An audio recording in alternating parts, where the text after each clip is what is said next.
Going live. And we are now live. All right, so let's do this. So, good evening, everyone. Welcome to our roundtable discussion about the future of pro soccer in Pittsburgh. I am Mike Sparks from the Mongols podcast. I'll serve as the moderator for this discussion. Joining me on the panel is a number of folks who've been following pro soccer in Pittsburgh for a few years now. We have Liz and Josh Brokaw from the Steel Army, Riverhounds supporters groups. We have John Krasinski, editor of the Pittsburgh Soccer Report, and John is also coach for a number of local college, high school youth teams in the area. And my original partner in crime, Kevin, also from the Mongols podcast. So thanks everybody for participating. There are a ton of different points that we can discuss about this topic, so in the interest of time, I solicited the panelists asking for what they felt were the most important things they'd like to discuss as it relates to pro soccer in Pittsburgh over the next 5 to 10 years. The idea being that if we take a slightly longer-term approach, then there's an opportunity to mobilize and work as a community to potentially reach some of the goals we discuss. So that said, we're going to break everything down into 3 main discussion points: the league, the team, and the fans. So before we get started, I want to preface this discussion by saying that nothing that is said during the roundtable is meant to disparage the efforts of any players, coaches, front office employees, whoever, that have helped to get soccer to where it is now in Pittsburgh. I mean, we honestly wouldn't be here having this discussion if it wasn't for all of their hard work to establish the Riverhounds within Pittsburgh as it is. So this discussion is more about how can we keep the ball rolling and potentially help to move things forward in the future. For those watching the discussion, feel free to submit questions or agree or disagree with things that our panelists are saying by using the Q&A app that's located near the top of the screen. And I think, with all that out of the way, let's get started. We're going to try to keep this to an hour. So the first point, the first big discussion point, is the league. And so there's a number of subtopics underneath that. So just to start it off, right off the bat, the big question. John, I'm going to start with you. True or false, Pittsburgh soccer fans will only get behind this team if it's in the MLS? Oh, absolutely false. You mean the entire city, the community? No, I think that's a false statement. Elizabeth, what do you think? Yeah. I think it's false as well. I think that, yeah. And delay. I say false as well, but I do think that Pittsburgh will get it behind it when they're a winning soccer team, and then if you go the 5-10 year route, they're going to say, well, why aren't we in the MLS if we continuously be a winning soccer team? So it's a false, but they're going to want it. Josh, you're shaking your head like you agree. Yeah, I completely agree. It's more about where we're at in the standings of the league that we're in, because City of Champions, everyone wants their local team to do well in Pittsburgh and think they should do well, represent the city. So if they're doing well in the league, that's all that really matters, I think. Kev? Yeah, I'll agree with everyone and say false, but with a caveat. I think it really depends on the state of the USL over the next 5 to 10 years. I think if the USL kind of stays where it is now, then yeah, false. We could still get numbers in the stadium. But if the USL, and I'll keep this brief because I think this is going to come up later, and I'm very passionate about this topic. I think if the USL continues down the road that it's on right now, as far as more partnerships with the MLS and partnering up with youth squads from parent clubs and things like that, I think you can start seeing the USL start degrading into a youth league, and in something like that, if that's the case, then I think numbers could potentially start going down, and you'll get maybe outlier clubs, potentially like the Riverhounds, that are a club unto its own in like an under-21s league, and that's just kind of awkward for everyone. So I think it's false, but I think it really depends on how the USL grows, I think, over the next 5 to 10 years. Do you think that casual fans that aren't diehard fans would know the difference between something like the state of the USL becoming like a youth league versus something like just looking for what is the top tier league and why are we not playing in it? I think casual fans get more influenced by good play. So if you have a good team, putting out good performances, sure, I think that influences casual fans more. But if the conversation switches over to how do we get more kind of long-term baseline fans that are going to come to the game no matter if we're winning or losing, then I think that's a different conversation. So it sounds like we all agree. I agree with you guys. I think that there's a. Go ahead, John. I just think it's a bigger picture issue. Sorry. No, that's okay. I was going to say I agree with everybody across the board in that I think that I don't think fans will only get behind this team if it is an MLS team. The bigger picture question is, do we want an MLS team? There's a ton of criteria out there just to get an MLS team. John, you put together a really good article last year that sort of breaks down everything that we need, and the MLS actually put out, they have on their site, they have their own set of requirements, and basically you need an ownership group with deep pockets, which we currently don't have. You need to have a soccer-specific stadium, which we do have, but we would need to expand the capacity. So right now, Sacramento is working to get into the MLS, and they're working on a stadium that can hold 25,000. We would need city approval, and we would need to pay a franchise fee to the league, basically to show them that we have deep enough pockets to sustain a team. MLS had Seattle pay them $40 million as a franchise fee.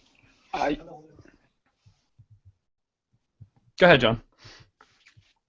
No, I mean, obviously, I think everyone here in the roundtable knows how I feel about this, and I wrote something over a year ago. It was after the DC United game, and and any time this topic comes up, I kind of put it back out there and I share with everyone that we're just not. Pittsburgh is just not in that. We're not even on the radar in terms of MLS right now. For a lot of reasons, it's just not going to happen. But down the road, who knows? But it's just the reality is there's just too many things that we're up against. We're smaller in terms of our venue. Yes, it's not soccer specific, but we just it's. I mean, we're barely getting 25. I mean, right now attendance is struggling. Obviously, with all the right if we add certain different things here and there, here in Pittsburgh, I think if ownership, the team, is showing significant sustainability, success, maybe some trophies, things coming their way. Still, a lot of other things will still have to fall into place for Pittsburgh to really be able to consider itself in the conversation of being an MLS city. I guess logistics aside, though, do we want to have an MLS team, or do we think that as a market we're better suited for something like the USL or something like the NASL? Is the USL the right place for us? So well, I think there's two sides of that. I think Josh and Elizabeth I think you guys can all speak for that in terms of fans. I mean, go ahead, Liz. I don't want to be in the NASL. I mean, I will admit I don't know as much as everyone else here. I don't know as much as most of the Steel Army members, but I know even less. Really well, don't worry. Yeah, I mean, I talk a really good game. I have a lot of opinions. But I don't know anything about the NASL except for USL's recently been like, well, why are they Tier 2 and we're not Tier 2? I mean, I think that the USL teams do a lot more than the NASL teams do as far as working with their community and their supporters groups and things. And there are weird franchise fees with the NASL as well. If you're going to make the jump, you might as well go MLS. And I don't think that there are a lot of logistics. And I think the biggest problem for Pittsburgh is probably that we're going to have a bigger franchise group because, I mean, Tuffy will throw money at us. Tuffy would love to throw his money at us, but he's one person and it's one company. He's going to have to get together a group of people, a conglomerate, to get us into the MLS to show that he has the extra deep pockets. But the good part is when he took over and when Cutney and them went forward with the stadium, they had in mind that if we could expand and we could get to the MLS, here's a plan for it. Here's how we would do the stadium. Here's how we would get the Pittsburgh support. The city would be behind it. I mean, there's nothing else they're doing with that area. They've worked out with Station Square how they could expand. I'm sure there's going to be a huge fight with the parking people because those people are terrible. But other than that, I mean, everything except for the franchise group is in place for, there's a basic framework. So it's not completely unreasonable, but I don't know why you would do anything besides go to the MLS if you're getting the fans to show up, casual or otherwise, because once you start winning, once people start showing up, they're going to know MLS is the best. And if you're the best where you're at, you might as well go take over the rest of the world. Josh? I respectfully disagree with that. Actually, I'm sorry, I have to interrupt. I wanted to make a point. I think the Riverhounds need to show, the Riverhounds or professional soccer in Pittsburgh needs to show that they can be successful at the second division or the third division level. And the way Pittsburgh is set up, the Riverhounds as a developmental team, or whatever team is here as a developmental team, I don't think will be successful. I think that's one of the drawbacks, one of the things that hurts them, is that there's so much roster turnover in their developmental team. And I think in essence, and I think that in the NASL, they would have a little bit more of a veteran roster. They could. It's a potential. It's something that they could look into potentially as an NASL team. I think if they kind of prove themselves a little bit at that level, who knows, 10 or 15 or 20 years from now, American soccer could change where it becomes promotion relegation. You know, then all of a sudden, you know, I think that the long-term strategic plan of building this up little by little is the way to go for Pittsburgh. It's not going to be instant success. It's not going to be Orlando. It's not going to be potentially what we're looking at in Sacramento or Cincinnati. It's not going to be that way. It's going to be the other way. It's going to be incremental, little by little, and eventually at some point, because there's just too many factors, three really successful, popular sports teams, and it just too many other things they're in competition with. So, Josh? So the way MLS is right now, no, I don't think we will. All right, it's not even that we will. I don't think I would want to be in the MLS right now, but we have to look, 10, 15 years down the road. America is a huge country. I mean, we're gonna be looking at league, probably MLS. I wouldn't doubt it if it had around 30 teams in the league. That's what NFL has, NHL, NBA, MLB. They're all like around 30 teams. There's no reason why MLS wouldn't follow that suit. Makes sense that they would. And if you look at 30 teams, would Pittsburgh deserve a spot? I think that's a different question. I think that is a yes.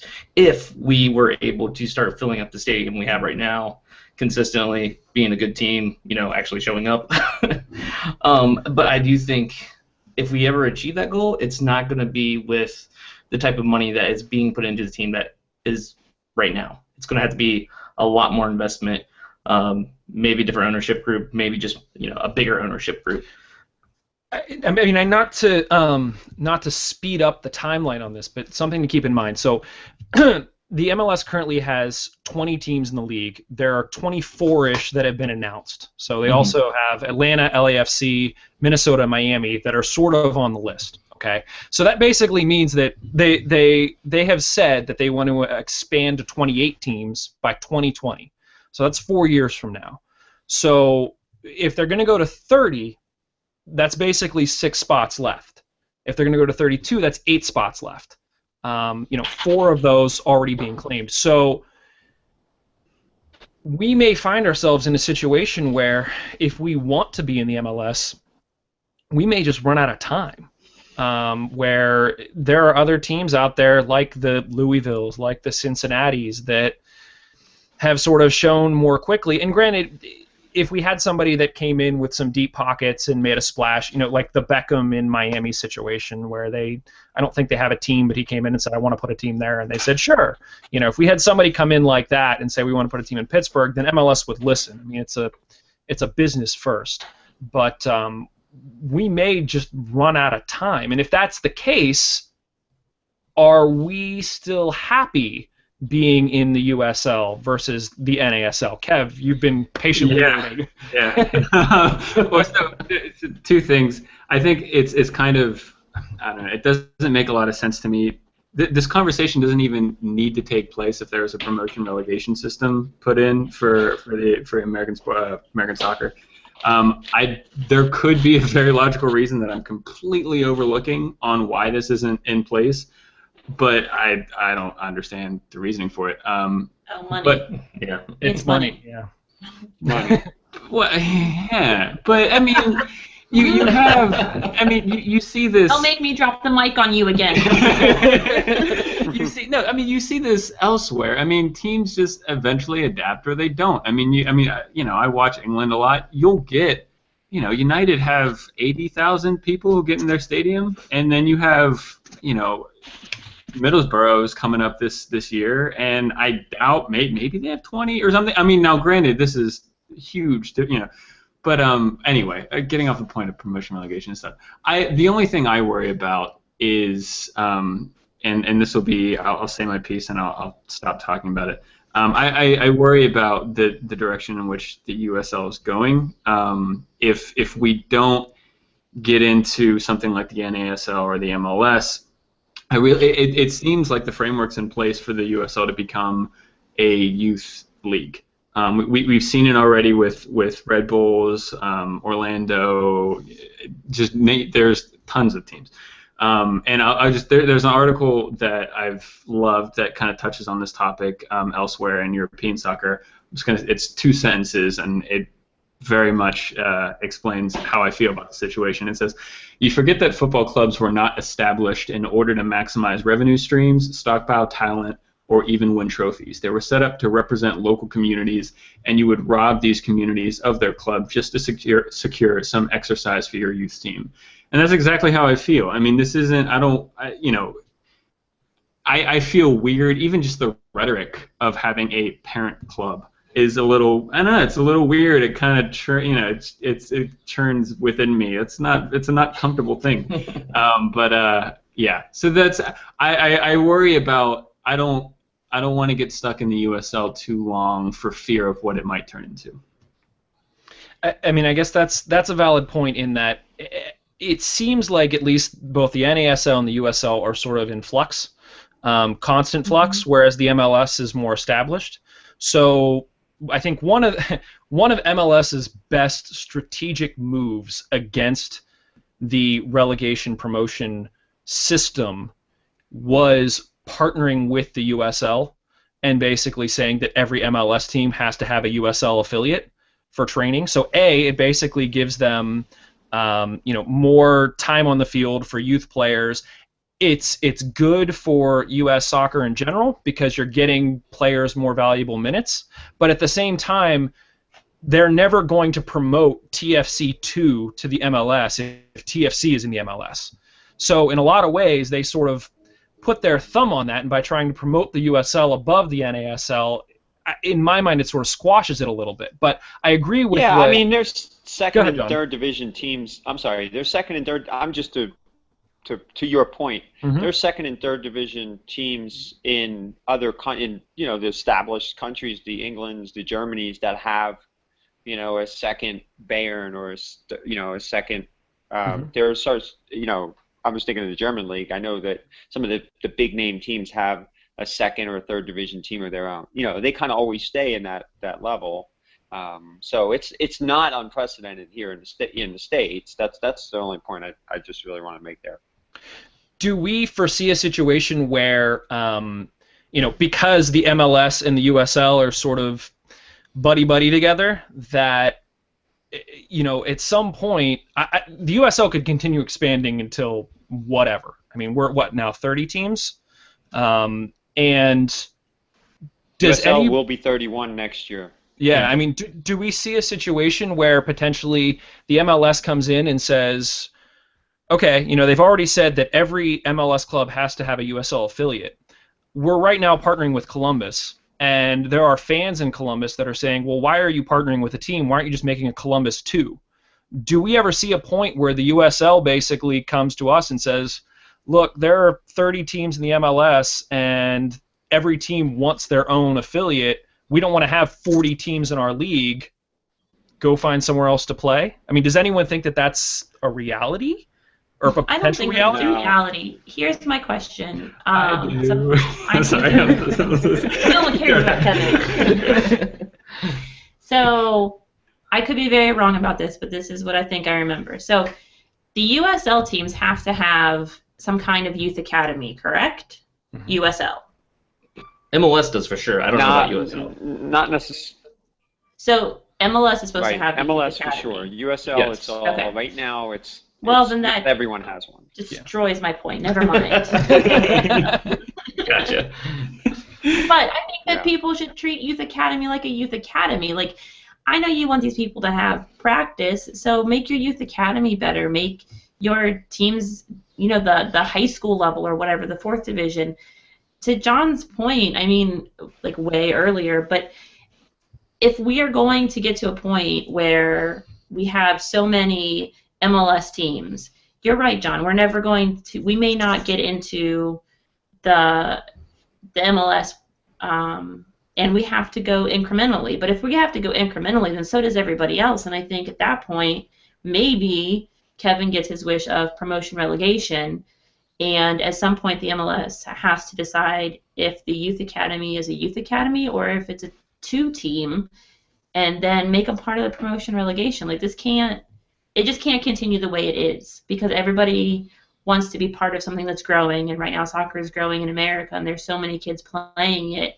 And if you want to get American U.S. national team players here, then there's got to be competition, and right now you don't have that competition. Yeah, I mean, I guess the one thing to consider, I'm thinking about us as Pittsburgh, as a city, but at the same time, if we ever get to that point where MLS says, okay, every USL team is now basically a child club of the parent club directly, not sort of indirectly the way we are now, that would leave a lot of cities out in the cold, like Rochester, Louisville, Cincy, teams that have been around for a while that have shown at least some semblance of support within the city. So yeah, maybe my point, maybe you guys just dissuaded me from that thought. So that's good. I mean, Pittsburgh's never going to agree to be a child team. I think what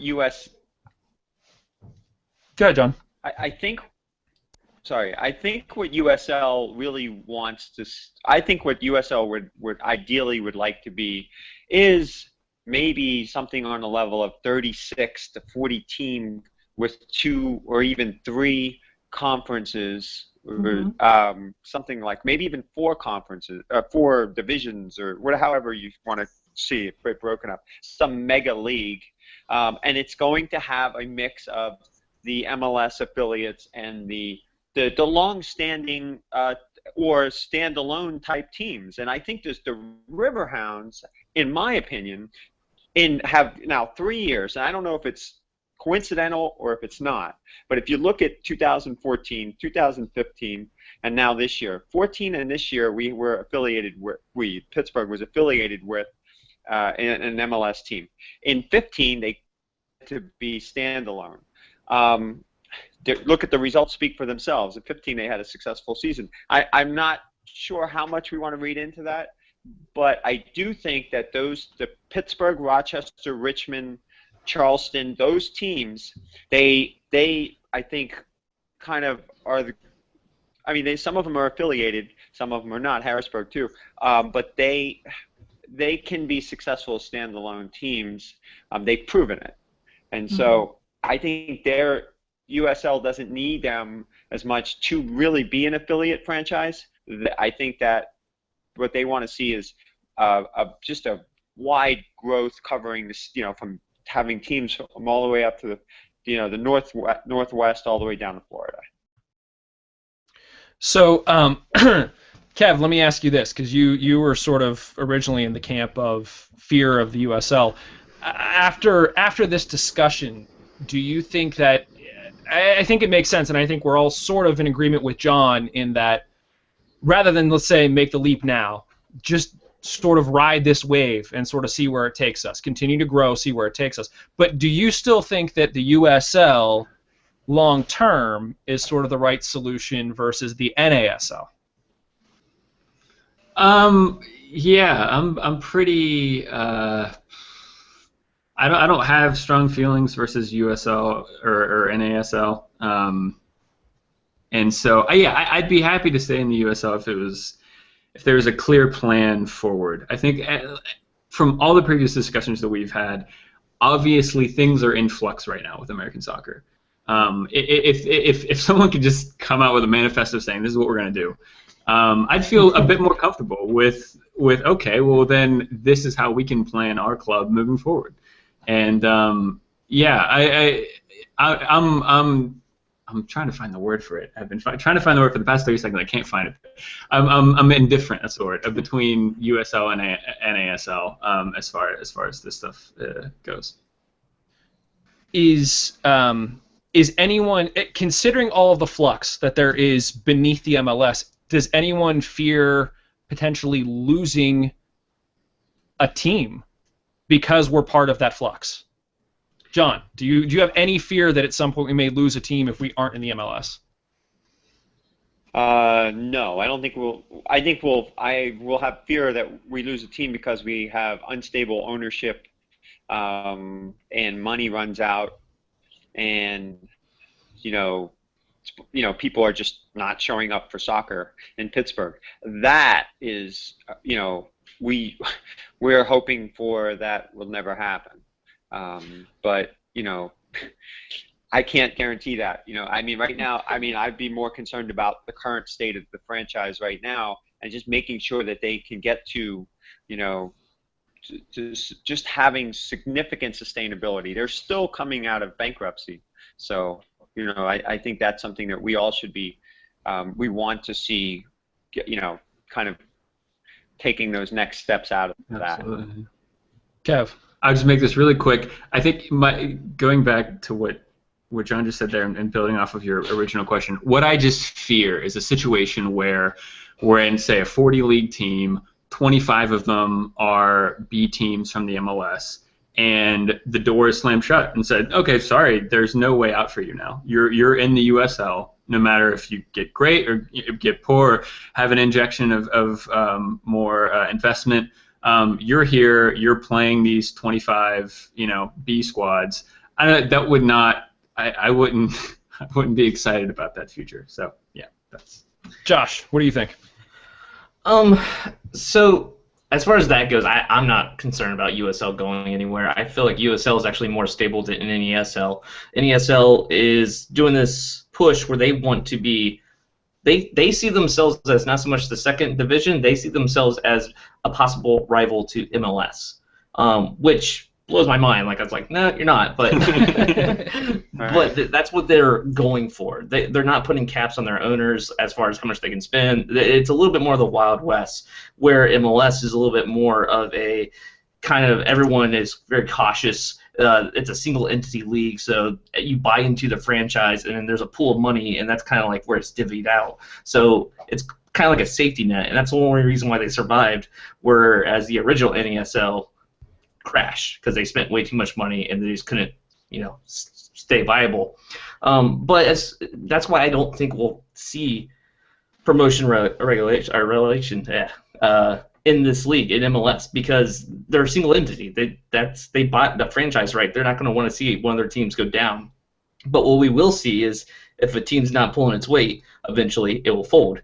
And like so it kind of like that team goes under. They sell the franchise right, like Chivas USA did. They sell the franchise right to someone else. So you could still see, even though the league will stay at 30, you could see a flux in as far as who comes in and who leaves. And teams will drop down, just like we saw with... Yeah, go ahead. I thought someone said something. Are you talking about MLS or are you talking about USL? MLS teams will go up and down as far as that because of the fact that they're folding essentially out of the MLS because they don't draw as much, just like we saw with Chivas. But what you could also see is stuff like how Charleston, who was it? Charlotte. Charlotte went down into PDL from USL because they decided, hey, we're spending too much money, we'll go down to this league. So it's self-promotion and relegation. Yeah. Well, and I mean, look, the USL champions, Rochester, had a significant financial situation that, ownership problems, poor field, a lot of things. The USL's, stepped up and got involved and found, a suitable owner for that franchise. So that's just something you might want to keep in mind, in terms of if Pittsburgh were ever in a situation, maybe the market, the stadium, there is so much potential for success at this level, at least, that I think they would want to keep a franchise here at a lot of costs. I think that's a good point. I think that's a good way to wrap up sort of the league portion of this. I had one other question, and I think we all answered it before, and that was what's more important, the league that we play in or how we perform in that league. And it seemed like everybody was on the same page of saying that if we're winning and we're doing well, then the league, at least in terms of having people show up, it shouldn't matter that much. We'd obviously love to be in the MLS, but if we're not, we want to see winning teams. So if the team's winning, they could be USL, they could be NASL, whatever. We're sort of indifferent to that. Let's move on to discussion points about the team. So regardless of the league that we play in, there are certain expectations that we as fans or invested individuals, invested in the sense that we put time into doing podcasts and have blogs about them and things like that. There are certain expectations that we have for the team, and so I'm sort of just going to go around the horn here and ask specifically, what's one expectation that you would like to see met over the next 5 to 10 years for this team? So Liz, I'm going to start with you since we haven't heard from you in a little bit. I think that we have to acknowledge that we are partially a development team. So it's not like we are the academy, but we have to acknowledge that our roster is going to change, and so we need to get players that we think have the potential, and if you can sign them to a 2-year deal, great. But after year 1, if you can sell them to the MLS and reinvest that money, you have to be willing and ready to do that. So we need a play system in place to help those players see us as a desirable place to be and to accommodate that kind of change in roster. Interesting. Does anybody have any thoughts on that? Yeah, I mean, I could totally see where you're coming from. That, I mean, it's like it or not. I mean, you never want to see your best players go. I memean, obviously, we're all torn up about Robbie Vincent leaving, but yeah, I mean, when you're in this situation, you kind of have to call it like it is. And yeah, I know I see where you're coming from. I wouldn't want that to be the main core value philosophy of the club necessarily, but just kind of have it be there, acknowledge that it's a potential harsh reality that a team in our situation just has to be in. Yeah, I mean, I think it doesn't have to be your core value, but it's definitely something that they need to acknowledge, because otherwise you get players, you're like, well, they'll never leave us. Great, they're not that good. Like, and honestly, well, so I don't want to watch that. Here's an interesting question then. Based off of that idea, would you prefer seeing the Riverhounds sign more 18 to 25-year-olds versus 25 to 29-year-olds? I have no idea. Well, I want to sign good players. That's the question. Okay, so that's the question, and that's the difference mostly between the NASL and the USL right now. Jose Angulo stays in Pittsburgh if they are an NASL team with that type of ownership, with that type of, okay, we want to win now, we can pay our players, that sort of thing. I see that. That's the difference. USL is just naturally going to be the kids right out of college, the younger, hungrier players, as Hunter Gilstrap said in the press conference earlier in the year. He said the difference between the two leagues, and I kind of agree with him, is that that's exactly it. The USL is the younger, hungrier players. They're looking to go to another level. sustain their soccer careers.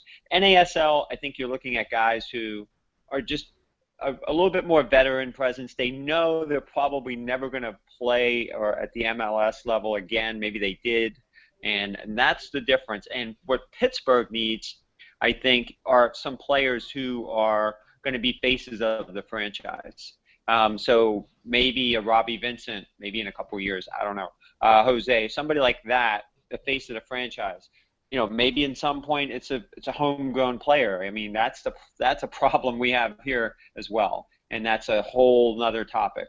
But you know, homegrown players are just few and far between from Western Pennsylvania. So that's a really good point, Josh. What are your thoughts on the get players that are like really good and hungry and move them on versus trying to establish maybe a core that sticks around for a few years because they don't have those prospects of jumping up to the MLS or going international or something like that?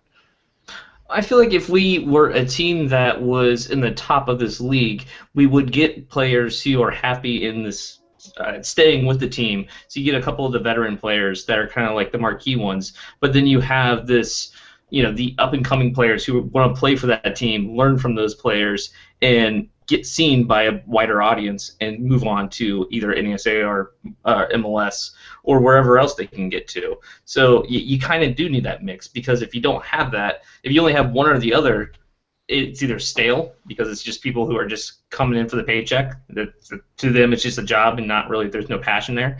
Or you have a whole bunch of newbies every single year, and you never know who's going to be on the pitch, and it just kind of feels like mayhem, and more like a pub league almost. So you kind of need both, and I feel like if you're near the top, yeah, go ahead. I'm sorry, I just want to add to that. Sorry, I keep interrupting, but one ways to add to that is, again, stability in ownership, stability in team management, having a general manager, all of those things, having people making personnel decisions that are there for the long haul, and I think that player turnover right now is a huge issue. And I just, that at least with this team currently, I think that's a big issue. They're pretty much starting. They shouldn't have this much player. I know we're talking about this year's team, but the long-term future, if you want to see pro soccer be successful, you can't have coaching turnover and player turnover the way we've seen it the last 3 or 4 years. It has to be stabilized. So that's another point, and John, to that as well.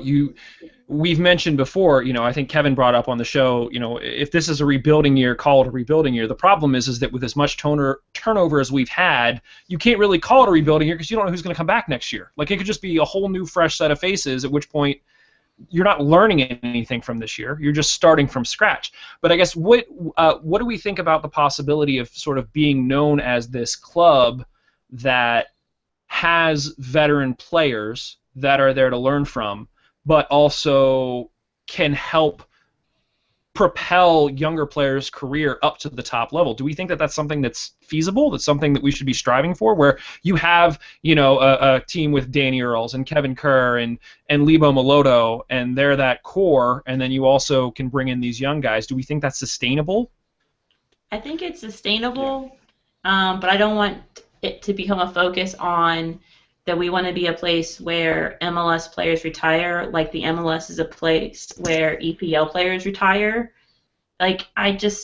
Because you have these people from the EPL who have these amazing careers, and people fight for them in the MLS, and then, you get some attendance out of it, you sell some shirts, but you don't see their good football. I don't want to be a place to retire. It's fine to be a place where, we have a core group who knows this is their place, this is where they want to be, this is where they can succeed. But I just want to say, Jared, if you ever want to come to Pittsburgh and finish your career, I'm laughing because I'm laughing. Yeah. Well, like Colin Strawn. Or Joseph Nguyen. I can't pronounce his last name. Nguyen. Nguyen. Yeah. And those kind of guys. But that's an interesting point. However, that being said, I mean, there could be guys that maybe got their start here, made their, mark here, then went to MLS, but then maybe they come back here in the twilight of their career. Maybe that's an avenue we might see Jose or Robbie or somebody like that. I'm just hypothetically If they can still saying. play, I'm okay with it. Those are realistic. So we're really pulling for Robbie Vincent to come back, Rob, if you're listening. No. Yeah, so the Not 2 anytime points soon. actually. Okay, if Robbie, if you're listening, not anytime soon. 2 points that Liz, you actually made. One of them being, I agree with you. I don't want to see this being a graveyard for washed-up MLS players. And getting back to your point you made maybe 5 or 10 minutes ago about, I don't want to put words in your mouth, but understanding the situation that we're in about the selling of players, reinvesting players. I mean, so Mike, I think your original question was like, what do we want to see out of this team over the next 5 to 10 years? Building off of those 2 points, I would love a heavy focus to go back on our academy. I mean, John, you mentioned it's hard to get kind of homegrown players. It's hard, but I want to see more of a go at it, especially if you want to sustain this model of we understand that we're not going to be able to hold on to players. So the only way you continue to grow as a club and still get positive results is when you don't necessarily have to look to the transfer market to bring in quality, where you can look to your academy, bring up players who know the system, who know the city, who are comfortable in the city. I mean, one of the biggest things I always think is tough is you have a Ben Swanson who's 18-ish. I mean, I couldn't imagine moving to a different city when I'm 18, playing with guys who are 28, 29 years old and trying to find a place and going into practice. I mean, so at least looking to the academy, bringing those players up. I mean, I look at an example like Southampton from the EPL, who consistently turn over their best players, but are consistently, in the middle to top of the table, and it's because they have a great youth academy system. We need to start a girls' team because we have a Yeah, I know, right? have that. Yeah, definitely. And look, this is me kind of. Well, I hate to say this, but I think the youth academy discussion could be another topic for another day. A very polarizing topic on the inside of the way things are going right now in Pittsburgh. But I will say this. I think that significant improvements, will be needed. I mean, we're just not there, and then some of it is just the player pool in this area. It's just the bottom line. The player pool in this area is just not up to snuff with even the Columbus, Ohio area, or Cincinnati, or a lot of other areas. We're making small steps, but we're not there at the youth level. And like I said, another topic for another day at length. I really want to ask you, John, how we improve that, but we need to save that for another discussion because we'll go down a rabbit hole there. Podcast. We could do a whole podcast about that, and maybe we will, John. We may have to have you on to do that. I think one of the other things that somebody mentioned, I think a number of people mentioned that we would like to see that I think would be really good is basically trying to get in either an MLS team or an international team each year to keep that support going. I mean, I know we had Wigan in, 2 years ago, and having DC come here for the US Open Cup was huge just from the standpoint of getting the, I don't even want to call them casual, but you have a lot of soccer fans in Pittsburgh who, for whatever reason, sort of disregard the Riverhounds, and instead they just want to focus on the MLS or the EPL or whatever it may be. And by bringing in these bigger teams, not that you're showing some relevancy, but you're giving them more of an incentive to come down and see the team play.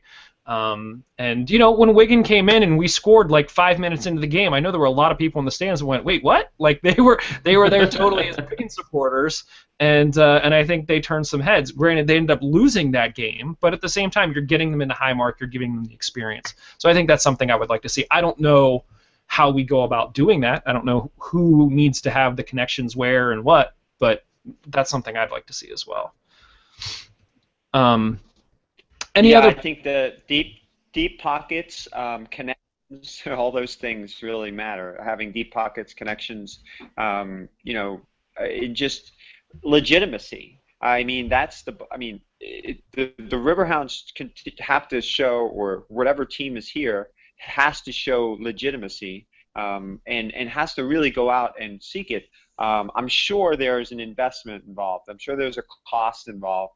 When they brought Wigan in, I believe there was a sponsor, so I'm sure that it wasn't cheap. So there's just deeper pockets, that sometimes that makes a difference. I think more than the deeper pockets for the Riverhounds right now, it's the connections. I mean, we don't have people with the connections to the wider soccer world.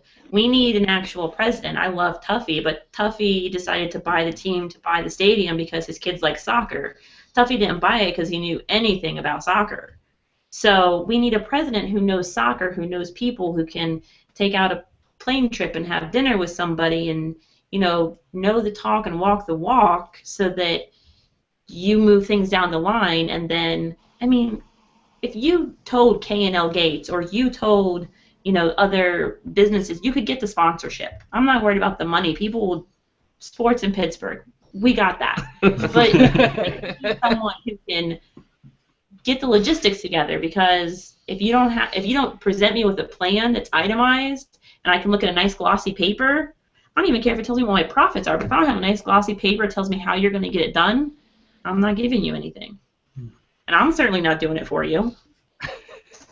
Gauntlet thrown. I do want to go off of one thing about that is we have said a couple times now that if we're the top of our league, we'll get fans, but we've proven by playing DC and Wigan, those games sell out. People show up for those, and not only do they sell out, but people actually show up. They don't just buy the ticket and they don't show up. They actually come to the game, and the stadium is full. So even DC United, which is not like it's a huge, great team nowadays as far as the MLS goes, but it was a big deal to Pittsburgh. So having these bigger teams come in, even if it's just an MLS team, we will see people show up for it. Yeah, just for friendlies. Yeah. Yeah, no, that's a good point.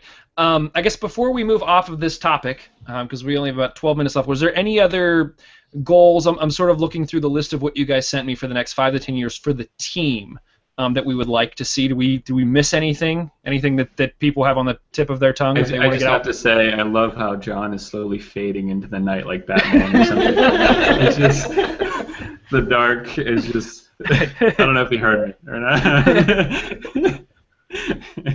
Sorry, go ahead, Josh. I do think that rebranding is not a bad idea. I would like to see that sooner than later. Not necessarily, maybe not the name itself, keep Hounds or whatever, but a new logo, just updated look. Because right now they're fading it into gray, and they're gonna bring out something brand new. Yeah, but it's still the same logo. I mean, you still got that cartoon dog, which it looks so old and kind of like an amateur team. So it'd be nice to see a more professional look to the team as far as the branding. And to your point, it's very interesting. My son is sort of in and out with the Riverhounds, sort of pays attention on the outside, a huge soccer fan.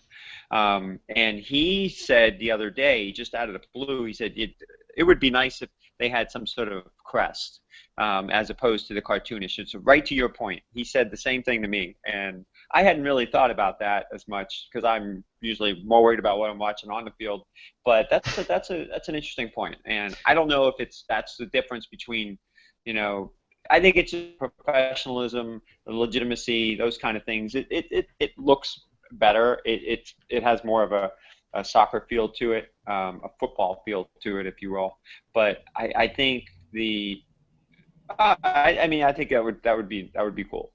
You dress for the job you want.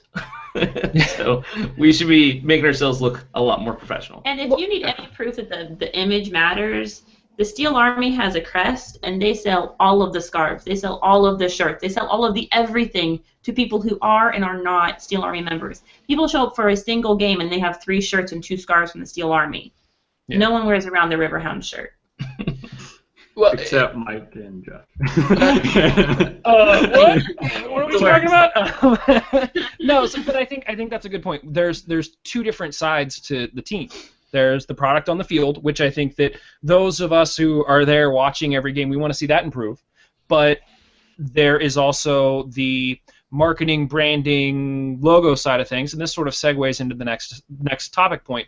But the two sides almost work independently of each other, but they both can benefit each other in very big ways. I think that if we did do something like a crest, then, and you have some sort of, some sort of event, to highlight the new crest, and you do something, I don't know, but you may draw more interest of the EPL fans who are at Pipers who otherwise couldn't care less about the Hounds. And it's like, look, this is a new crest, this is a new logo for our city. This represents our town. There may be some more interest there. So that's a good point. Now that we've tackled the Pitt script, has already been overturned. Now this is the next big venture in Pittsburgh. The Pitt script. Uniform changes. So the last point that I wanted to talk about, and we have about 8 minutes left here, and that's just the fans. So one of the big things when I sent out, the solicitations to you guys was almost everyone mentioned that they'd like to see us consistently average about 5,000 per game, attendees per game within the next 5 years, 8 to 10 in the next 10 years. Now, Highmark only holds 4,000 right now, and I know that at some point there's talk of expansion, things like that. But does anybody have any ideas on how we can get there? How can we get to 5? Because right now the stadium holds 4. How can we get to 4? Do we have any thoughts as fans, like things that we could do to encourage other fans to show up? I think part of it, and I sent this in my points, is getting involved with the players' families. Because, like, 4th of July, I was surprised at how many players' families, and, like, it's big extended families, not from Pittsburgh, but, like, they were involved and making a community around the players and any of their families who do show up. Like, a lot of them have gotten married and had kids here, and they don't all live in, like, whatever, the Mount Lebanon dorms, basically, that they have for some of the younger players. But to get involved with those players and their families and growing the Steel Army around that a little bit, I think it'll make a difference, because they're going to talk to people, oh, why are you here? My son plays soccer, da-da-da-da, and, like, that trickle-down theory of, we have a support, they have the support, they feel more comfortable, they can go out and, be ambassadors just like the Steel Army is. I think that's a step that I would like to see. And it's an easy step because, we're pretty friendly people most of the time. We're not yelling at the refs. When we're not angry. One thing that I thought was sort of timely and interesting, I'm sorry that the movie doesn't come out until Friday, I think. But in doing research for this, especially in the MLS side, we've talked a little bit about the Sons of Ben, which is the supporters group for the Philadelphia Union. Basically, the Sons of Ben came together, I forget which year it was, but they went out and they said, okay, we don't have a team, but we would really like to have a team. So they actually went out, and I think they sold 2,700 season tickets in 2007, and the team didn't even start playing until 2010. So just like showing that they're supporting the city. That wasn't the point I was going to make. Anyway, they made a movie about the Sons of Ben, sort of detailing their history. And in the trailer, one of the things they talked about was the Sons of Ben getting involved in Chester, PA, which is where the Union play, and getting involved in the community and being out there and being more than just, the fan group at the games. Do we think that mobilizing the Steel Army in some way to do events other than games? I'm not saying how difficult this would be, but in theory, if we were able to do that and be out there more sort of representing the team as a supporter group, do we think that that has the potential to maybe get more people coming to games rather than sort of what we're doing now where it's like, show up to the farmer's market and let Okai show off his foot skills? Definitely, it would do a lot. It's something that I feel like should happen, is having not only the front office and their 3 interns calling people to try to get tickets sold, but also filling out the Paul Child section with Steel Army members and new members, and I don't know if you ever heard of the free beer movement, which is something that MLS fans started, I believe, where it's pretty much you bring a friend to a game and you entice them by saying, hey, free beer if you come to the game. I'll buy the first one on me. And so the whole idea that you need to start bringing people with you and try to grow the sport, because if we don't grow it, we could lose it. So that's the big thing, is trying to get more and more people to show up. Yeah, I think that's interesting. I think I don't know, Kev, do you have any thoughts on ways that we could sort of grow the fan base? I mean, I have thoughts, but at the same time, I'm the only one here that doesn't even live in Pennsylvania. Yeah. So I wouldn't have the best ideas when it comes to this stuff. I will say, I mean, even you guys are just talking about there, though. I mean, you guys were talking about things like the Steel Army can do. I mean, I think the club need to be at least doing as much, if not a lot more, than any kind of community building that the Steel Army could possibly do. I don't think having players doing tricks in Market Square or whatever, it's not gonna do much. I mean, I've heard stories of Benitez in Newcastle. They just got relegated. They're in the championship. One thing he's doing to get fans back in the stadium, he's already organizing tournaments for like local schools around the area, and so having Newcastle be there and have players be there and have the coach be there and just have a little tournament between this school and this school, or whoever wants to show up and they play, and it's kind of these community building things, and be more than just a cartoon dog logo, and just kind of get out there and actually have conversations, have dialogues, get to know the community, and start building the community that way, rather than the things we've been seeing. Right, and I think that you're right. The Steel Army can't do it all, and the Riverhounds need to do twice as much as we need to do. But I think in order to get that done, like they don't have the staff. So if we're going to get around that staff problem, I think that the front office needs to get the Steel Army more involved with just seeing the team on a regular basis, knowing the team when the team is at Market Square kicking around the ball.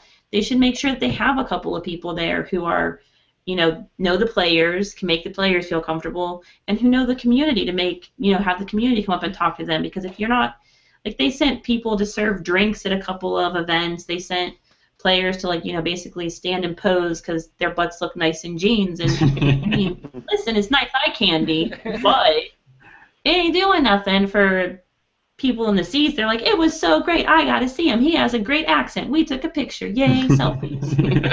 And I don't know how comfortable the players feel with the community. I don't know how and if they don't feel comfortable with the community, they're not going to start conversations.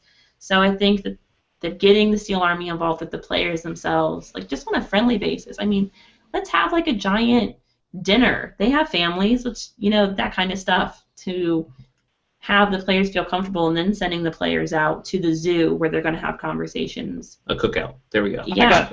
Let's make spaghetti. I have a question. I have a question for everybody. When was the last time you saw a Riverhounds ad on TV or on the radio, in the newspaper? Yeah. I'll tell you what, there's tons down in Knoxville. So, I'll tell you that right now. That's where they're all at, in Knoxville. It comes back to they're up against they right now they can't. They are so limited. So for the future of soccer in Pittsburgh, we want to see a club that is willing to spend, that has to spend some money. What do they say? You got to spend money to make money. You have to get out there. I've worked for a sports marketing agency. Believe me, I can tell you, bottom line, if you are doing media buys, you're going to get results. They can't afford to do any media buys right now. They are just at that level. Yeah, I mean, that's just where they are. And in terms of their promotions and everything else, it's a domino effect. And so, where we want to see this organization, where we want to see pro soccer, is to be, exposure. Maybe a few games a year on regular TV or some sort of cable network. Why isn't there a partnership with Root Sports? Those type of things, those questions, those you need somebody, a real shrewd business guy that's out there working these deals, that's doing their thing, and that's just it's missing right now. I know a lot of really good sports-minded business professionals in the city who are just scratching their heads right now because they know the potential of this franchise. They do, and we're just wondering what's going on. I was gonna say, John, you sound like one of them. I gotta be honest. Are you applying? So I mean, I'm not to be critical, but no, I think that's a really good point, and it's something that I've thought about. Is that I think it's great that the Hounds are on YouTube. The problem is that the only people that are going to YouTube to watch the Hounds are the people that already know about the Hounds. You need more situations where people are stumbling across them on Root Sports or on some other local channel, and again, it sort of adds that legitimacy. It's that trickle-down effect. So it almost sounds like there are a number of different steps that the team could take. They're just not in the situation to do it right now. But each one of those small steps could have a pretty significant impact on the number of people that ultimately come out to the stadium. I mean, we could make a jump pretty quickly if we just implement a few of these small things. So that's interesting. Get Pittsburgh Dad to do a post. Pittsburgh Dad. So no joke. When we started the podcast, I tried to get Pittsburgh Dad to do the intro for us, and it just didn't pan out. So we need to move on without him. Maybe next season. We'll see. Yeah. But this is an hour of, I think, really good discussion. I feel like a lot of the questions that I had floating around in my head about sort of, should we be panicking about not getting in the MLS right away, or, what sort of things as fans, we could potentially do to help this. I think there's a number of different takeaways that we got from this, and I'm going to go back and document it. I guess before we wrap this up, is there anything else that you guys want to discuss or bring up as it relates to, the future of soccer in Pittsburgh? Anything that we missed that you want to discuss with this panel? Just make sure that everybody reads PittsburghSoccerReport.com, and we will see, complete coverage of the Riverhounds, but all things soccer in this great city. Absolutely, I second that. John's writing is second to none when it comes to the Hounds coverage and stuff in the city. So keep that up, John. And we're definitely going to have you on again as well on the podcast. Maybe when we start talking about some of this youth stuff and other things from there. But anybody else? Josh, you're sort of like nodding, like I'm good, or I'm just agreeing with you. Yes. Great blog. Agreed. All right. Well, it's a pleasure. It's just a pleasure to do this. So thank you for thanks for having me. Yeah, absolutely. I think the more discussions we can have like this, and next time we'll try to get more people in, and we'll just keep the conversation going. I think that this is only a good thing for soccer in the city, is having more discussions like this and helping to grow. So I thank all of you guys for being here. Liz, Josh, John, Kevin, we appreciate it. Like I said, once this is done, this video will be up on YouTube, so you guys are welcome to share it with whoever. I'll also take the audio. We'll turn it into a podcast and share it that way as well, and hopefully that can then, in turn, spur some additional discussions and, see where we can go from here. But thank you, everybody, and yeah, we'll talk to you. We'll talk to you real soon. All right, thanks, guys. See ya. Adios.